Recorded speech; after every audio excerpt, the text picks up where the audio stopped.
One of the biggest debates in farming is if and how soybean crops like these need fertilizer.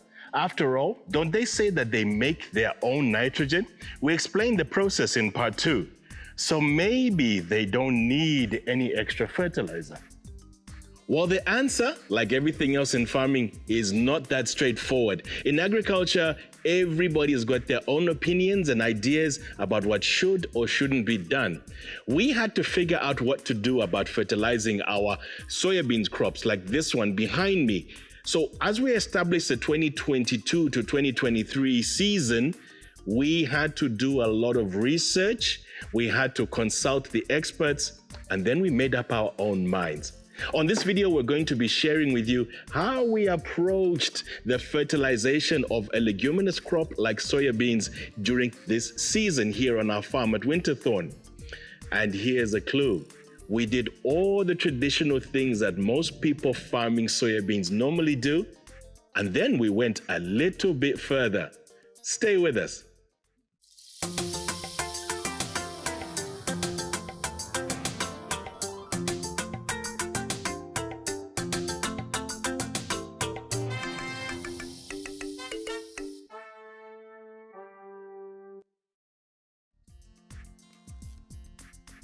Greetings from the farm. Hope you're well. My name is Chisha Folotia, and it's so good to have you back with us again here on the Mondo Farms channel. So this is part 3 of our series that we're sharing this year of the soya beans farming basics. And what we've been doing is showing with you how we establish the crop of soybeans, like what we've done here behind me during the 2022 to 2023 season.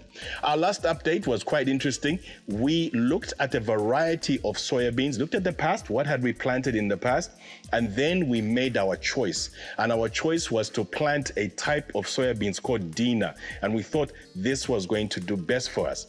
Having chosen the variety, we then went on to prepare the seeds.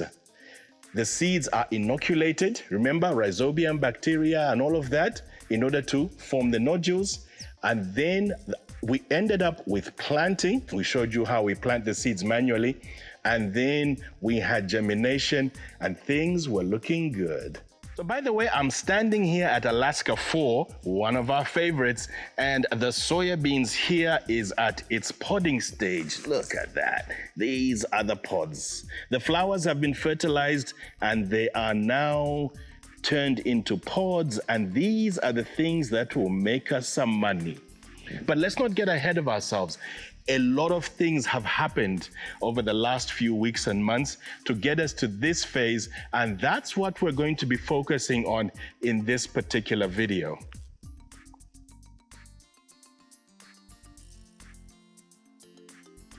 Well, the answer to the big question is yes, legume crops like these, soybeans here, do need fertilizers, especially in the beginning. There's a couple of important reasons why. Number one, when a seed is planted, it is just a baby, and all babies need a little bit of a push and they need some help to get themselves started. It will only start producing its own nitrogen when it grows up a little bit.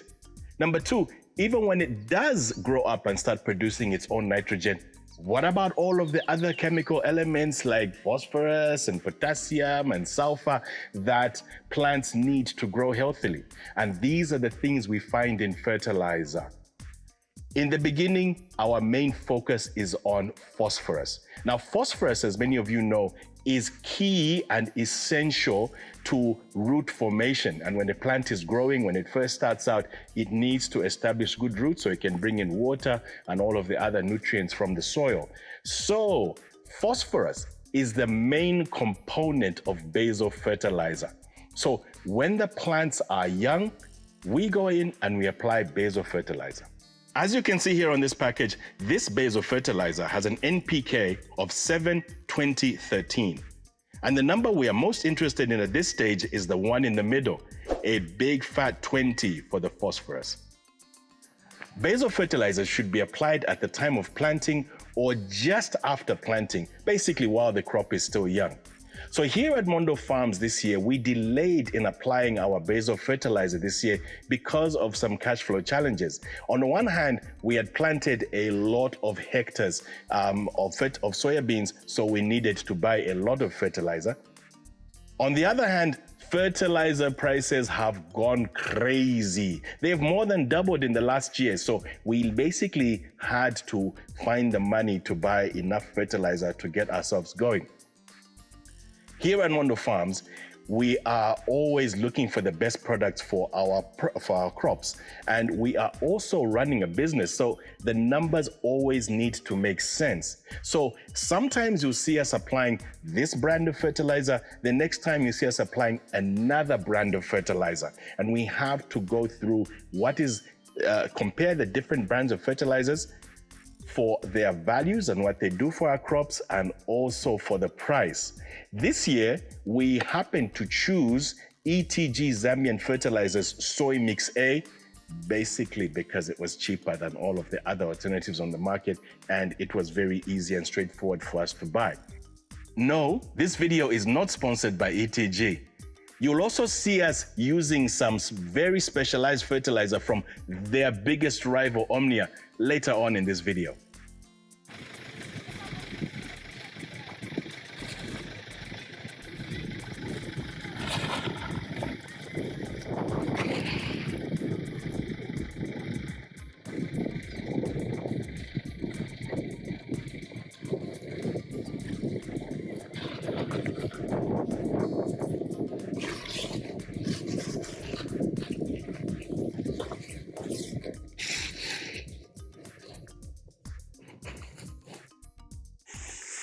Florida one. The fertilizer Soya Mix A for Basal dressing.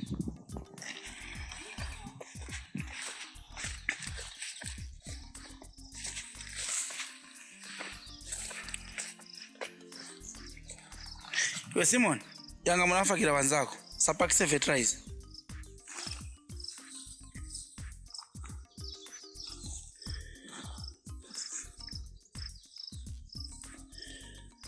Kuno mungayime kuli bechi mphepo munafakira manager so mungayime kuno kuli bechi mphepo broadcast ayi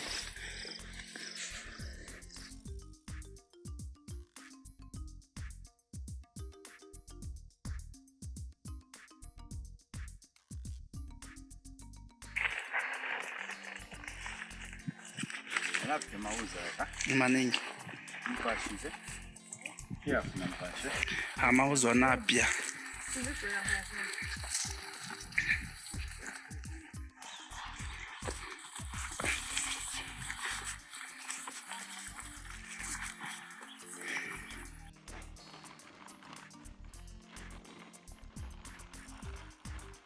In the previous video, I spoke about how our farm is still largely manual like most farms across Africa. So we apply our granular fertilizer by hand, with our teams walking along the rows at a steady pace, dropping it around the plants. It's called broadcasting.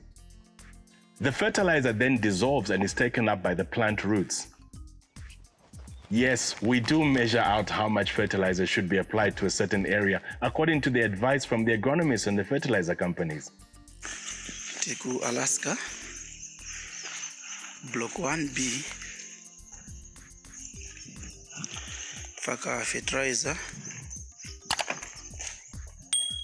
Soya Mix A. We may have got our Basal fertilizer to our crops a little bit late, but fortunately it was still in time and the effects were exactly what we're looking for. Alaska, Block 4.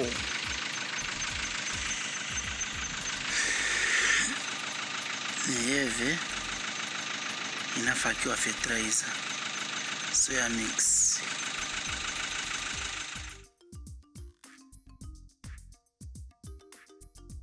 I'm now standing on Alaska 1, and you can see behind me here. Once the crops have reached their vegetative stage, then all that rhizobium, bacteria stuff starts to happen, and the nitrogen that it needs to grow starts being produced. And that's generally why most farmers don't apply top dressing fertilizers to leguminous crops like these in granular form. But in order for a plant to reach its full potential, there's a whole host of chemical elements that it needs to have. For example, it needs a little bit of potassium. It needs the phosphorus that we spoke about earlier that we applied during the basal, and it needs sulfur. And other micro elements like boron, zinc, iron, copper, and the one that's very hard to pronounce, molybdenum. I think after all this time, I have finally got it. So for the next phase of the crop, we still need to help it, right? And that's when farmers tend to apply the same chemicals in foliar fertilizers, which are sprayed a little bit later, especially before and during flowering. A quick comment that when we talk about foliar application, something is applied to the foliar means we are applying it to the foliage. The whole Latin word thing, you know how words have got related meaning. So foliar sprays are applied to the foliage of the leaves. Another comment is, why do we go in with foliars rather than granulars if we want to apply extra little bit of something? I know that the whole foliar thing, it can be quite controversial, and I'm sure there's some experienced farmers out there going, no, I disagree, foliars are bad. There's this whole thing of a whole bunch of people hating foliar fertilizers, and they tend to lump all foliar fertilizers into one without looking at the specific types. Let me not digress. So, why didn't we use granular? The bottom line is the crops have grown. If you look behind me here and you want to go in there and apply granular fertilizers, sometimes it's quite difficult. You know, you have to bend over and try and apply it down there. So granular fertilizers, not always so good in our opinion. The same time, if we applied granular fertilizers at the time when it's raining a lot, like we've been saying, then we might have a challenge of leaching. You'd put the fertilizer down, rain comes along and takes it all away. Wasted money. At least with the foliar sprays, with the sticker that I talked about, when we put it on there, iguila, it comes and it can hold in there and we can be much more effective. There's a number 3 reason. Farming is a business. I'm always saying it. Foliar fertilizers tend to be extremely, very maningi cost effective compared to granulars. Let's say you need so many kilograms or tons to cover a certain element of a certain area of a crop, and that will give you so many kilograms of the specific fertilizers, chemical elements you're looking for. When you buy a foliar, it's much cheaper, very concentrated, and it goes exactly where you want it to go. So those are some of the reasons why on our farm anyway, we tend to do a lot of foliar spraying as well as a lot of fertigating. But that's another story, isn't it? We're not talking about fertigating right now. The deeper I get into farming, the more I find myself counting leaves. And that is because a lot of agrochem products like certain fertilizers and herbicides and whatever have to be applied once a plant reaches a certain stage of growth. Now, you can't go along and ask a crop, which tabanji? No, you can't do that. You generally measure a plant's growth by the number of leaves it has. I remember when I first started farming, I never thought I would reach this level of being bothered by how many leaves a plant has. But success in any field is often in the details. You have to pay attention to the details in order to get better value for money and also to get better results. Now imagine you go to the agrochem shop, you buy a certain herbicide or pesticide, and then you don't pay attention to the instructions on the label. You don't apply it properly. You don't mix it properly. You spray it at the wrong time when it's raining or not raining or whatever. And then you end up wasting wasting your money. Whatever it is you were trying to achieve with that agrochem product that you were putting in, it doesn't work. The insects you're trying to get rid of or whatever it is, they don't go. And you say, I've heard this a lot from a lot of my fellow Black African farmers, especially. If we are going to improve our productivity and produce more food for the growing population and make more money for ourselves and our families, we need to pay more attention to what we are doing. Let me share a personal story. I remember back in the day when I first started farming and we would have agronomists visiting our farm to advise us about inputs like fertilizers and herbicides and pesticides, and about farming practices like crop rotation, post-harvest interval, and all of that. Oh, we learned a lot from professionals like Anna Malumbe from Omnia, or John Silwimba from Starcares, and Maggie Longway from AgriFocus.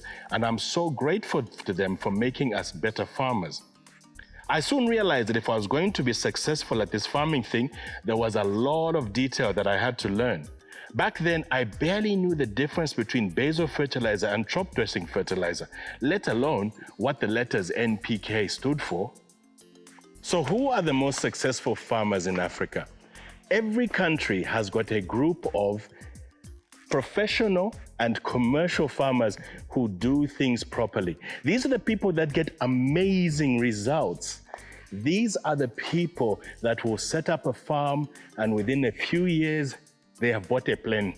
No, not a Range Rover or a Toyota Hilux, Nissan Navara, no. A plane. They fly from place to place. How do they achieve it?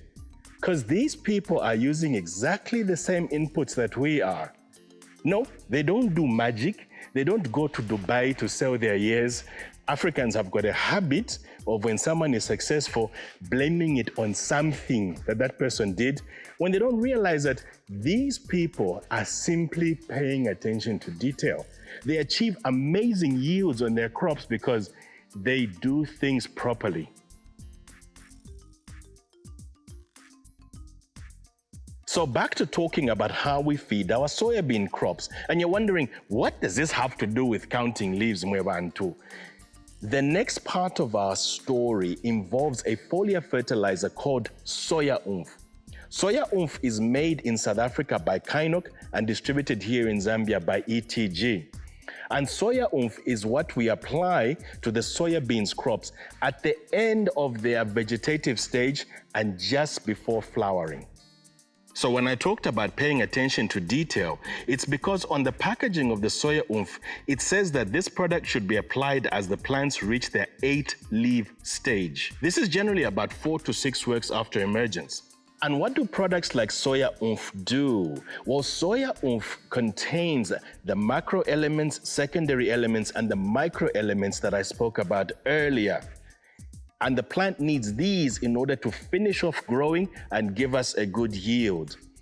Soya Oomph also helps the crops to get over stressful events. Plants get stressed too. Imagine you have too much rain, several days and days of rain, as we'll talk about later. And imagine you have a dry spell where you have several 1, 2, 3, 4 days or weeks, even weeks of no rain. Imagine the farmer comes along and applies too much of a certain chemical. The plant is stressed, and Soya Oomph can help it to get over that and come healthy again. So as you saw on our part 2 in the series, we had planted various crops of soybeans across various fields across the farm. And one of the first places we planted was on Alaska 4. And it was by late January when Tyson was scouting, and then he noticed that flowering had just about started. So we're here at Alaska 4, where we have our junior soybean crop. And looking at the health and the growth, the soybeans has grown and it's nearing its flowering stages.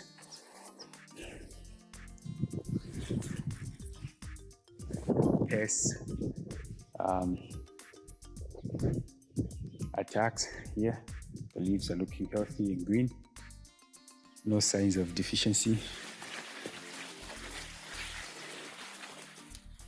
As this looks amazing.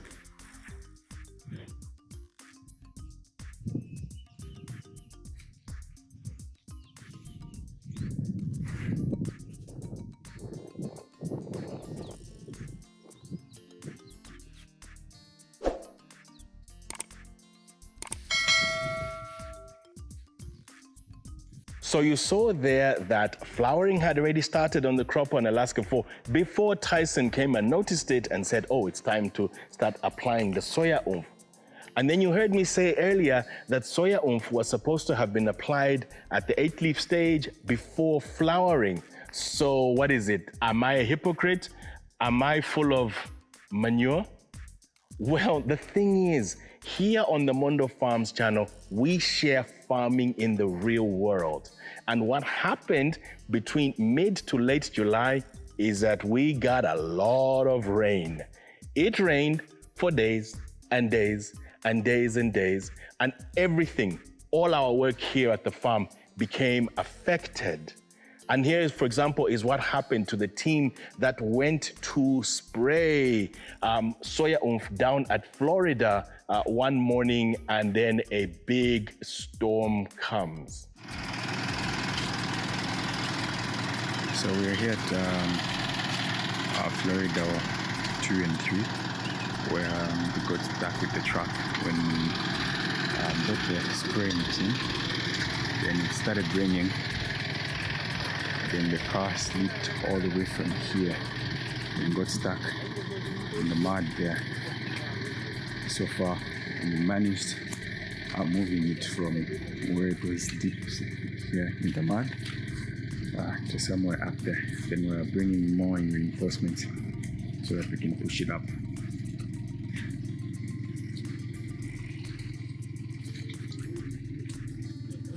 With all the rain that we were having, even getting to the farm around that time became a challenge. Sinafike we kuno.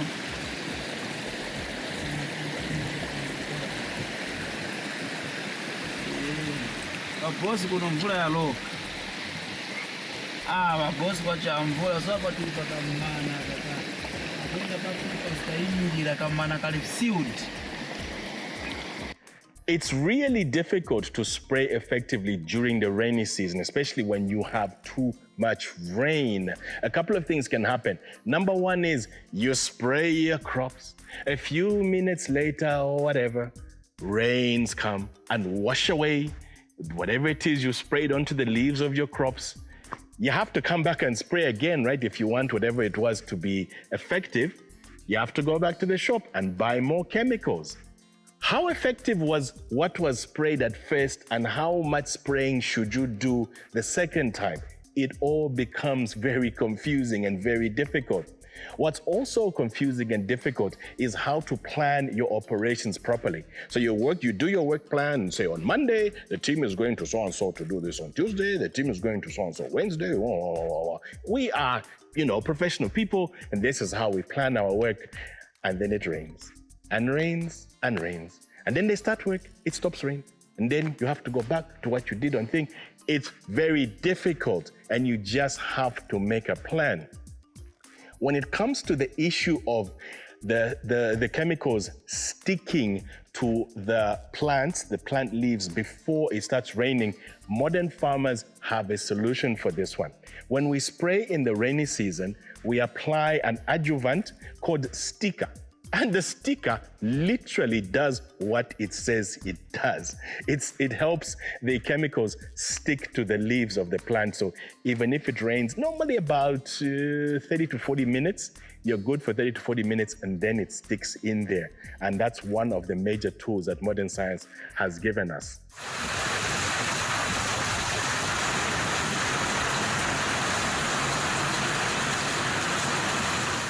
So one of the things about climate change, and we're all experiencing this all across the world, is we get more extreme weather events, and weather has become increasingly unpredictable. So it might be nice and sunny 1 minute. Next thing you know, a massive storm comes along with wind and howling rain and floods and all of that. And everybody just has to run for cover. We don't like our people to be out there, especially when there's lightning. It is very dangerous. So we basically go for cover and we wait it out. You know what? It reminds me of a specific day when I came here to the farm. I came out here to Alaska and I was trying to film the links part of this soybean basic series. And I found it was raining, and let's just say nothing happened.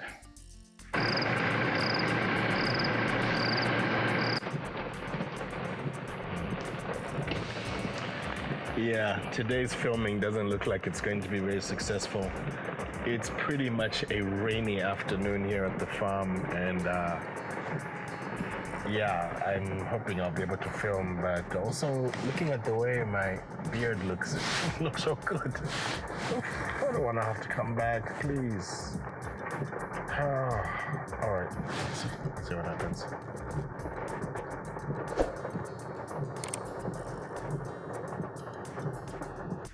Anyway, dealing with unfavorable weather, it's all a part of farming. It's one of the things that makes farming hard and also interesting at the same time. Throughout the rest of January, the team pushed and pushed and pushed, and we found opportunities to spray effectively.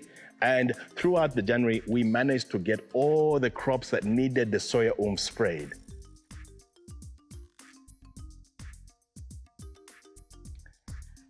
And now I need to go back to that thing that I keep going on and on about, attention to detail. So number one, you saw us applying the Basal fertilizer to provide phosphorus to the soybean crop as it was getting started. Number two, the vegetative stage. During that stage, we then applied the Soya.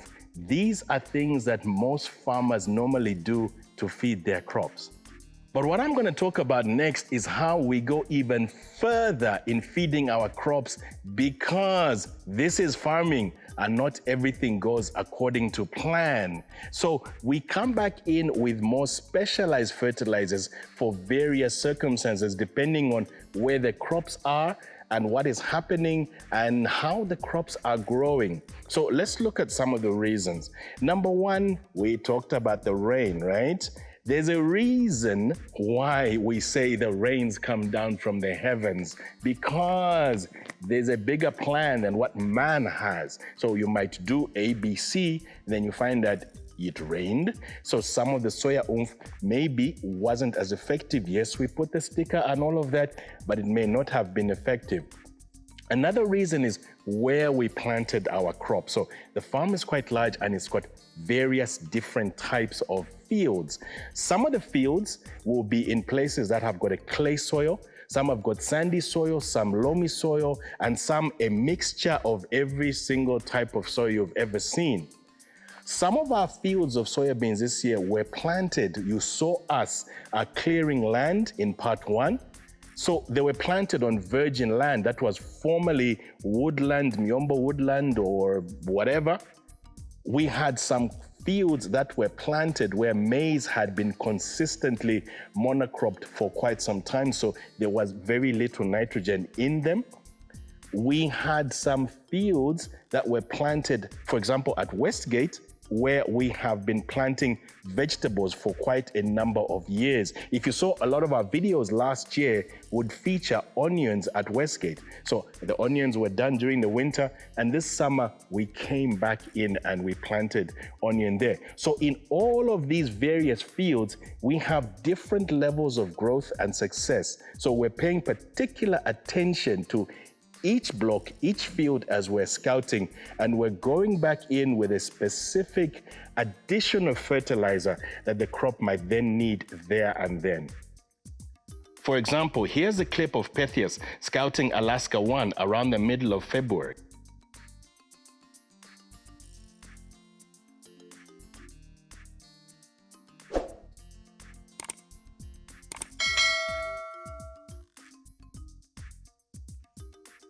We notice a couple of things there. For example, Alaska fields, as you can see here, are located on a hill which has quite a level of slope. So during all that rain that we were having, some of the fertilizer and the soil nutrients had probably been washed away down the hill. It's called leaching. Number two, the soybean crop has started to flower, but the leaves were looking kind of yellowish, right? And that yellowishness is not something that we like to see as farmers. It is often a sign of poor nutrition. I always call it the jaundice of crop farming. What we want to see as farmers is deep green, deep green. And when crops are deep green, they are normally healthy, meaning there's a lot of nitrogen, there's a lot of chlorophyll, and a lot of photosynthesis of making food and a healthy crop. So this crop there you saw is one of those that's a prime example of something needing to be done.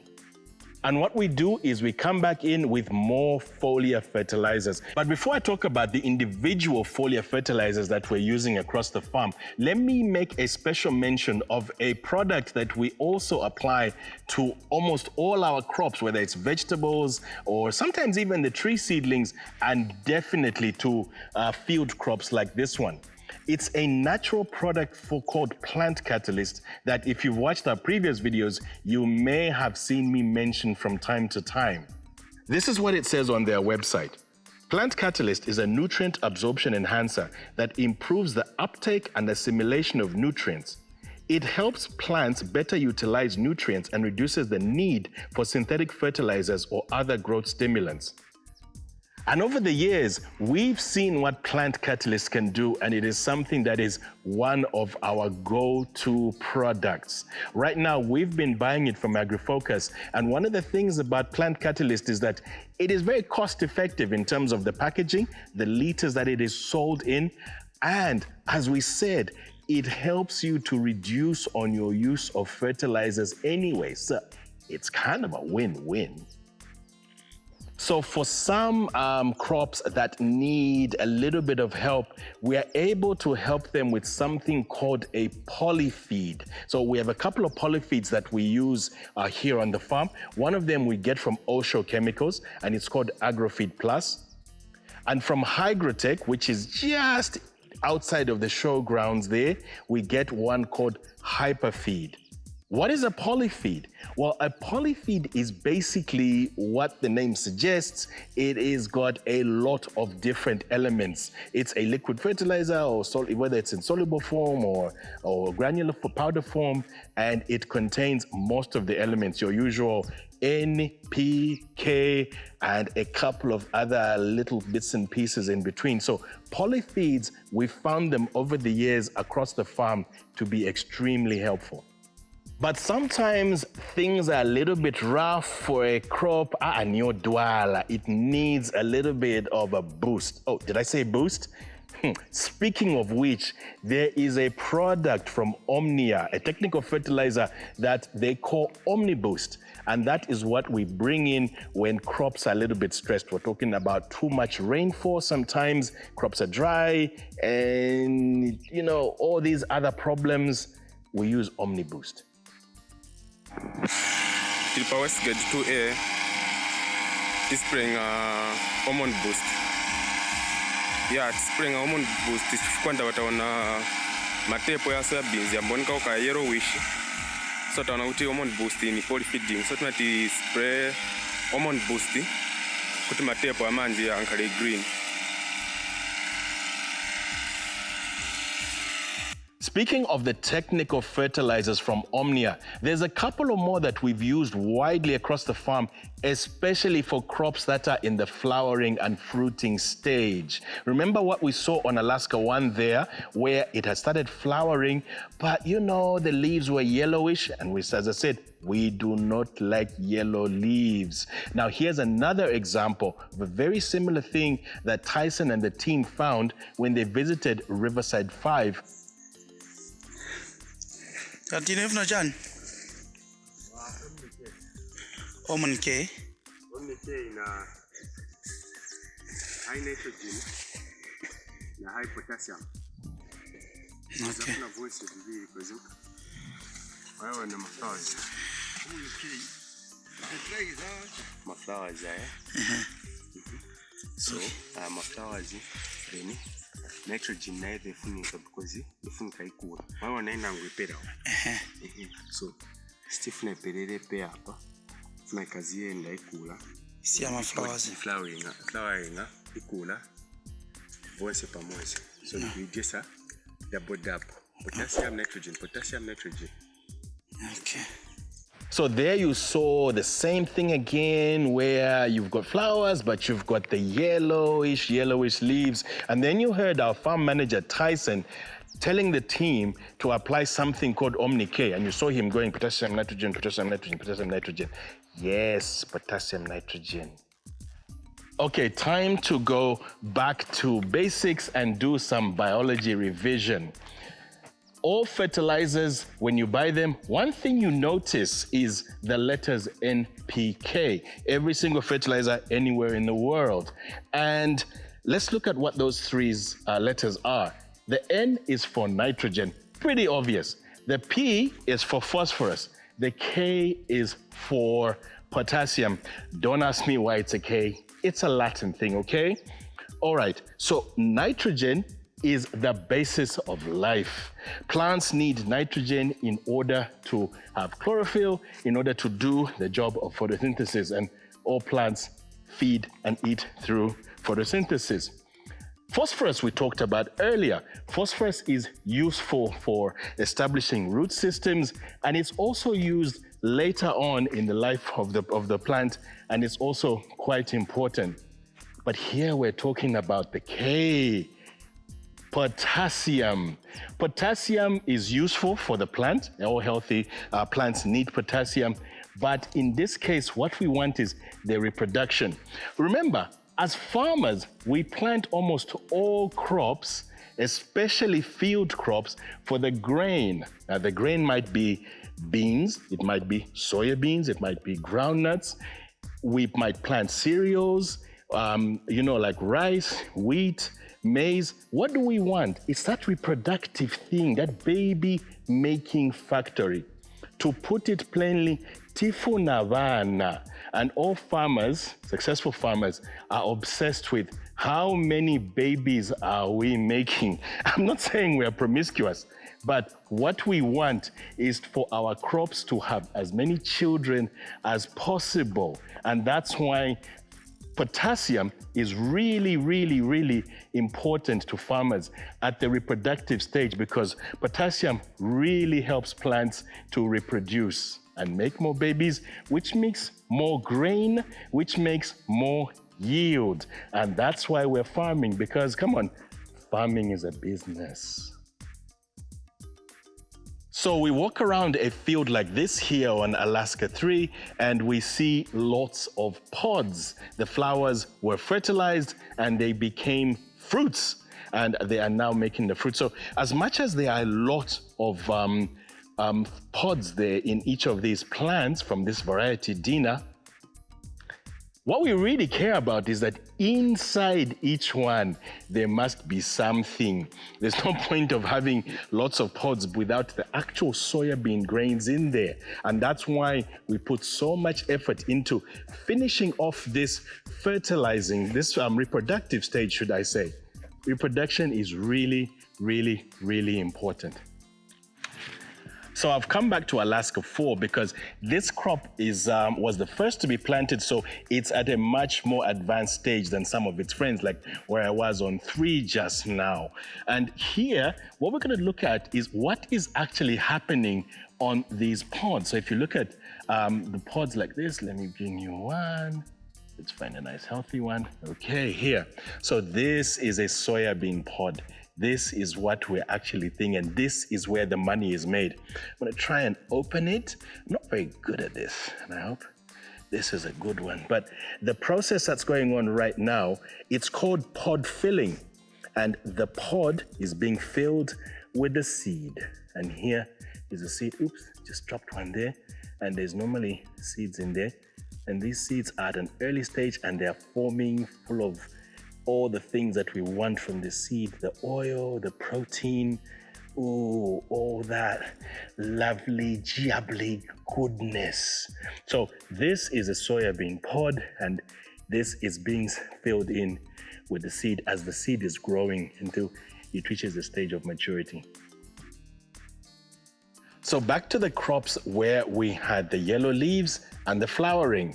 The flowering has started, which means reproduction is now started and it's going on, and we want to enhance that. But we also need to focus on that yellowish leaves. We're not obsessed with yellow leaves, but we're obsessed with yellow leaves. And what we have to do is apply a product that will help both processes happen.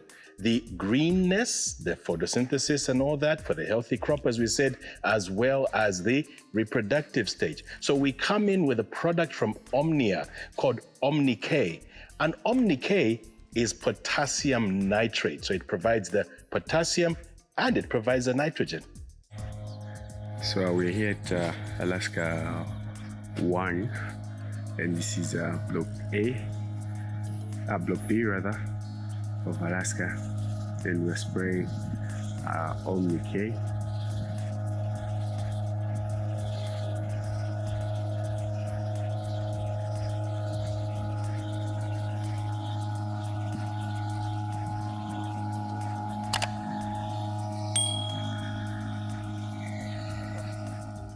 I don't know how many times I'm going to say the word potassium on this video.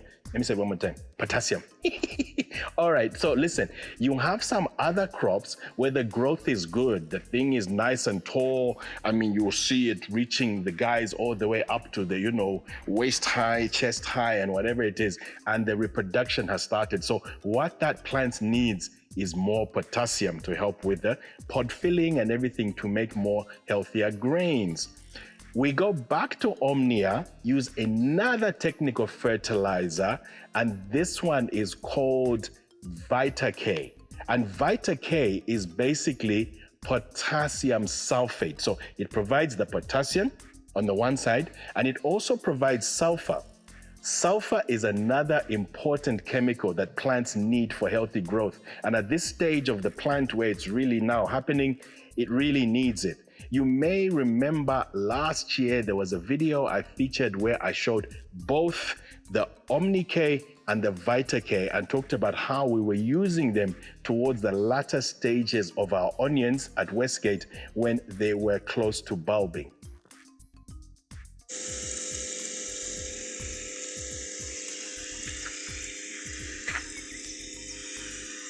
Kennedy.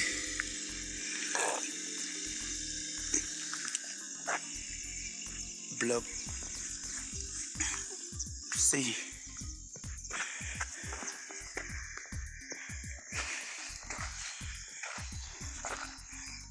Spraying foliar fertilizer, chemical, Vita-K.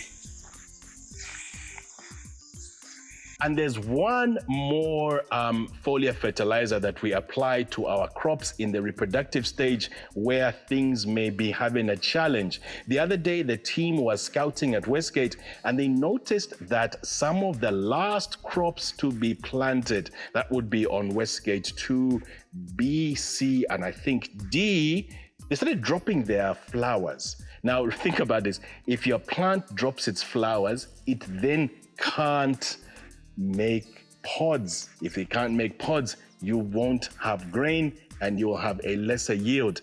Attention to detail. That was really been one of the main themes of this particular video. So how do we help crops like this? They were planted late. We've been having a dry spell. The plant is a bit stressed and it just says, okay, let me just throw away these babies. And one of the chemical elements that helps to fruit flowering is called boron. So we look around the market and we look for which product is it that can supply potassium at this stage, other microelements, and especially including boron. And the one that we go for is this one, and it's called Voema flower and fruit. And as you can see, it's got quite a range of microelements, including boron, which is what we need right now. And after all of that hard work, after all of the special care and feeding that we've been giving to all our crops at different stages in different places, we were very pleased that all of our soybean crops across the farm made it through the vegetative stage and moved into the reproductive stage, which is, as I said, is where we make our money. And for example, here is Pethius reviewing some crops on Westgate 1 that had a couple of challenges, but were now looking a lot better. Westgate Block 1B.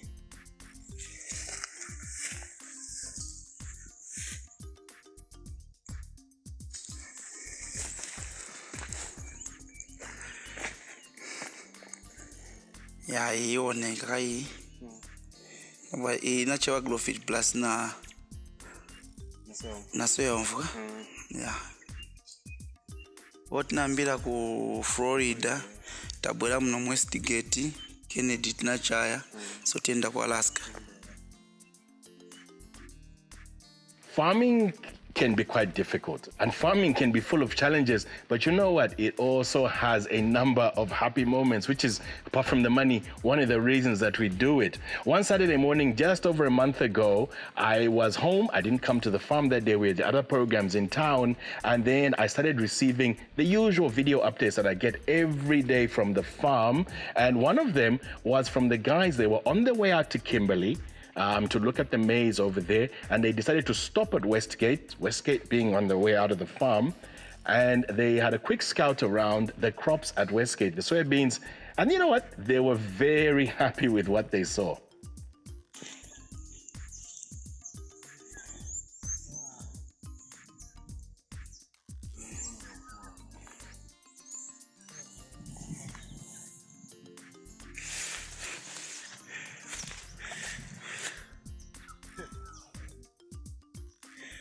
A class mfupi boimira hapa tu.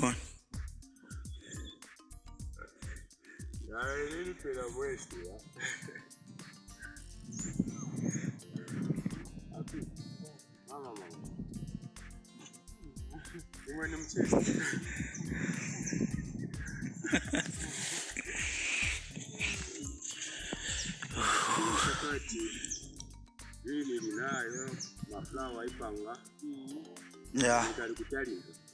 Ikali kutalimba. So there you have it. This has been part 3 of our soya bean farming basic series. And we had a look on this video as to how we feed and fertilize our soya bean crops across the farm this season.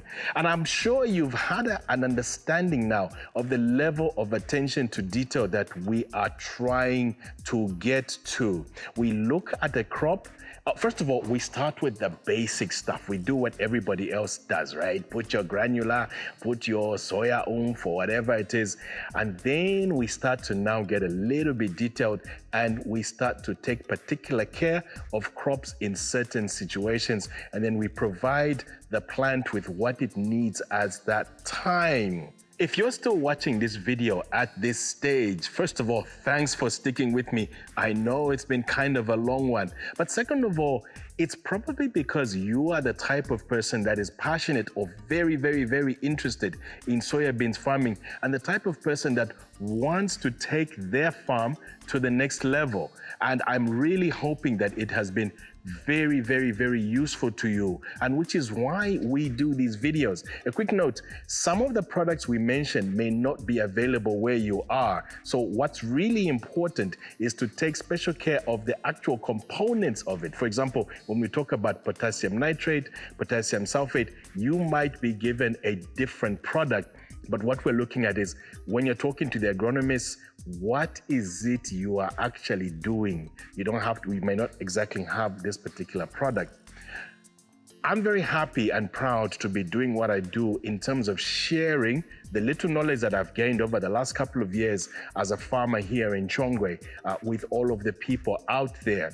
I wouldn't be the farmer that I've grown to be without the videos that I watch on YouTube. And YouTube is our community together where we help each other. Especially, as I said, Us Black African farmers, we need to level up. We can't just be sitting there waiting for the government to do something, waiting for some prayers and prayers and prayers. No, if it's your farm, it's your responsibility. All we have to do is put in that little bit of extra hard work, and I'm telling you, the results will be seen. I'm feeling quite positive about our harvest for this year. And with all of the hard work that we've put in, I think we're on the right track. You know, anything can happen and all of that, but I'm feeling very positive that as we now deep in the reproductive stage, we need a little bit more rain. It hasn't rained for a while, and you know, we just need a little bit more rain, but you know, let's see if we can get something in the next few days. If some of you know a very strong pastor who can come along and I'm just joking. I'm joking. Look, rain will come. It's March. We're still in the rain season. I'm sure we shall be okay. Kuno kuintasoni wa bosi ro kamvula. At least Mungu atidalisa tesangana madandaulo pa soybeans yako. Awe yaloka mvula. Nalokati ya mushe ya kutilipe chimpepo.